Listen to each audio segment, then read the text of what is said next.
kamu rentan menjadi korban, terutamanya laki-laki. Kenapa? Teman yang perempuan. Karena mursyid umumnya laki-laki itu loh. Jarang sekali mursyid itu perempuan. Ada yang mursyid perempuan, Robi Adawiyah. Nah, umumnya itu mursyid laki-laki. Yang jadi korban biasanya perempuan. Ya. Lalu amin. Jadi syariahnya Muhammad, thariqahnya Mahmud, menjadi pribadi Muhammad. Bagaimana hidup seperti Muhammad? Kamu jangan hanya 5 waktu. Kalau sekedar 5 waktu nggak akan dapat pribadi Muhammad yang sempurna. Kenapa? Karena Muhammad itu bukan hanya sekedar Ibnu Abdullah, tapi dia adalah Rasulullah, dia adalah Ahmad. Bagaimana bisa menempuh Ahmad itu? Ya kamu harus Mahmud. Apa itu? Wa minal laili. Apa wa minal laili itu? Lakukan perbuatan lebih awal. Lakukan aktivitas positif lebih awal. Bukan bangun gedobrok. Apa? Ya, kalau kamu bangunnya setelah subuh, dijamin tidak bisa menjadi Muhammad. Maka harus bangun wa minal laili fatahajjat. Tahajud kan? Apa tahajud itu? Lebih awal melakukan aktivitas kebaikan. Bukan sholat tahajud saja loh. Sholat yang dilaksanakan pada saat tahajud namanya sholat tahajud. Quran yang dibaca pada saat tahajud namanya Quran tahajud. Jalan-jalan yang saat namanya jalan-jalan tahajud itu loh. Pokoknya perbuatan baik. Ya, kamu batasi sholat tahajud saja sampai usoli sunat tahajudi. Padahal ada Quran tahajud, ada nyapu tahajud, ada apa lagi? Kora-kora tahajud, ada apa aja, tafakur di saat itu. Itu yang dilakukan oleh Muhammad. Tidak sekedar sholat. Nah, untuk apa? Agar didapatkan Ahmad, hakikoh, merasa. Adam rasa Ahmad. Nuh rasa Ahmad. Wujudnya Nuh, tapi rasanya Ahmad. Kenapa? Karena perilakunya Mahmud. Sehingga wujudnya itu, wujud basyarnya Fatih. Tapi karena selalu Mahmud, dia hakikatnya Ahmad, gitu loh. Dirasa, apa hakikat Ahmad itu? Ya rasa diri. Rasa diri apa? Ya rasa diri benar itu loh. Tenang. Orang kalau udah rasa diri benar itu tenang. Siapa benar? Allah kan. Al-haqqu mir rabbika fala takunanna minal mumtarin. Tidak ragu lagi, udah tenang. Nah, siapa Ahmad itu? Dialah Amin. Amin itu ma'rifah. Inna awwala baitin wudi'a lin-nasi lalladzi bi Bakkata mubaraka wa hudan lil alamin. Fihi ayatun bayyinatun maqamu Ibrahim wa man dakhalahu kana amina. Di sini walillahi 'alan nasi hajjul baiti man istata'a ilaihi sabila wa man kafara fa innallaha ghaniyyun 'anil alamin. Ini kalau secara makrifah beda loh ya. Jadi ini yang membedakan antara Ka'bah dengan Baitullah itu berbeda. Kalau Ka'bah itu batu dibangun oleh Ibrahim, maka diawalin qul sadaqallah fattabi millata Ibrahim hanifah. Ini batu. Qul sadaqallah fattabi millata Ibrahim hanifah wa ma kana minal musyrikin. Kamu jangan musyrik, jangan batunya. Kalau batunya musyrik kamu, gitu loh. Kenapa? Itu hanya tenger tanda yang dibuat oleh Ibrahim bersama Ismail. Tapi Ibrahim dan Ismail benar, dia tidak musyrik. Kenapa? Ya karena dia itu milahnya benar. Sebagai tanda saja yang di situ ada Baitullah. Inna awwala baitin wudi'a lin-nas lalladzi bi Bakkah aw Makkah mubarakah wa hudan lil alamin. Fihi ayatun bayyinatun maqamu Ibrahim. Maqam Ibrahim secara syariah ya batu. Tapi secara hakikat, secara Mahmud, secara Ahmad, kemudian secara makrifah, maqam Ibrahim itu laku kepemimpinan. Ib itu bapak, rohim rakyat. Kamu harus bisa memimpin dirimu. Nafsumu harus kamu tundukkan. Amarah bisukmu harus kamu cegah. Lawamah tidak terjadi. Dirimu maqamu Ibrahim. Kamu harus maqam Ibrahim.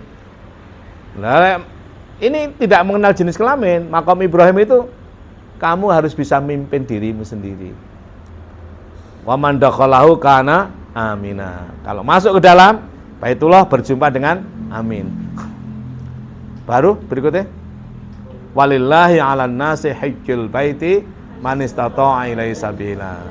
Baru kamu bisa hanya butuh kepada Allah. Hanya haji kepada Allah. Ini kalau syariah kan menjadi wajib haji. Kan seakan saya enggak ada duit. Artinya haji secara hakikat itu butuh saja kepada Allah. Bagaimana itu? Ya kalau kamu berjumpa amin. Bagaimana itu? Ya kalau kamu maqam Ibrahim. Bagaimana itu? Kalau kamu mengikuti millah Ibrahim yang tidak musyrik. Jangan menyembah batunya. Jangan menuju Ka'bahnya, tapi ada zatnya. Gitu. Jangan mengagumi fisiknya, tapi dalamnya. Jangan gegeran perkara tulisannya menurut saya yang biasa sampaikan. Tapi pergilah sibukkan dirimu untuk menuju tempat itu. Jangan tengkar perkara Surabaya 85 kilo tunjuk arah ke utara, yang berbeda dengan Surabaya 20 kilo tunjuk arah ke selatan, gegeran. Yang terpenting bagaimana berlakumu kamu menuju Surabaya untuk berjumpa dengan Surabaya. Kalau kamu sampai di Surabaya, bertemu dengan Masjid Akbar begitu, bertemu dengan Bonbin begitu, begitu dengan bertemu dengan Gerahadi begitu, bertemu dengan Kenjeran begitu. Kalau kamu ketemu semuanya akan lebih begitu. Makanya kul siru fil ardi tumangduru kaifa kana aqibatul mukadzibin. Agar kamu tidak menjadi pendusta, jadi orang yang sidik, amanah, tabligh, fatona, bertebaran di atas bumi. Agar timbul kesadaran, qul lima ma fis samawati wal ard qulillah. Qulillah kataba ala nafsihir rahmah. Terus la yajma'annakum ila yaumil qiyamati la raiba fi alladzina khasiru anfusahum fahum la yu'minun. Ini kadzib lagi kan? Itu dalam surat Al-An'am surat ke-6 ayat 11 12. Nah, perjalanan yang banyak itu loh. Perbanyak perspektif. Amin di Baitullah, adanya dirasakan, maka dirimu Baitul Mukmin, amin Baitullah, atau Baitullah itu Rasulullah, bernama amin, ya toh? Allah itu Baitur Rahman. Dirimu suluk lewat sholat, bertemu Kanjeng Nabi namanya sholawat, sampai di situ selesai. Ke atas berjumpa dengan Allah utusan Rasul, urusan Rasul. Kenapa? Ya Rasul itu namanya pengantar. Kalau kamu sudah jadi surat diantarkan oleh pengantar surat, ojo gegeri gitu loh, sesuai dengan alamat. Rasulullah itu Pak Pos, ya loh, mengantar menuju Allah, urusan Kanjeng Nabi. Maka kamu berhubungan dengan Allah itu berakhir dengan Rasulullah. Maka Allah Akbar yang kamu bayangkan itu adalah bukan Ka'bah. Ka'bah itu mustaqbilal kiblahnya, tapi rasanya adalah Baitullah berjumpa dengan amin. Aminlah yang mengurus kamu untuk berjumpa dengan Allah. Apa bisa membayangkan amin? Ya bisa, amin sudah dibasyarkan Muhammad. Bagaimana itu? Kan anak manusia. Seperti kamu kan? Bagaimana itu? Sidik, amanah, tabligh, fatona. Ya toh? Bisa kan kalau bayangkan amin di Baitullah, tandanya Ka'bah, coba. Maka Allahu Akbar jangan batu. Ya batu iya, itu mustaqbilal kiblah. Maka walaupun kamu menghadap ke selatan, sama aja itu loh. Wong bingung nggak masalah. Misalnya bingung arah, nggak punya apa? Kompas, ya sudahlah, menghadap saja dengan keyakinan, karena Baitullah itu dirasa. Tapi kalau Ka'bah memang ada tempatnya di atas bumi, tapi Baitullah dirasa. Kamu berjumpa masuk ke Baitullah, berjumpa dengan amin, bayangkan Kanjeng Nabi. Selanjutnya ojo ngatur, terserah Kanjeng Nabi. Itulah sholawat namanya. Nah, ketika kita membayangkan ke sana namanya sholat, berjumpa dengan Rasul namanya sholawat. Berhenti di situ sudah, di situ akan mendapatkan wa ma kana Allah liyu'adzibahum wa anta fihim. Salawat namanya. Wa ma kana Allah mu'adzibahum wa hum yastaghfirun. Salat sebutannya. Itu surat Al-Anfal surat ke-8 ayat berapa? 33. Suluk kamu masdub Kanjeng Nabi, usul adra ilahiyah. Kanjeng Nabi yang bawa itu loh. Jadi upayamu hanya sholat aja. Berjumpa dengan amin. Nah, berakhir dengan huwa. Siapa huwa itu? Keyakinan. Namanya ikon. Ini ma'rifah ya. Ini ma'rifah, ikon, huwa. Puncaknya ini, wa'bud rabbaka hatta ya'tiyakal yakin. Itu dalam surat Al-Hijr ayat terakhir tuh.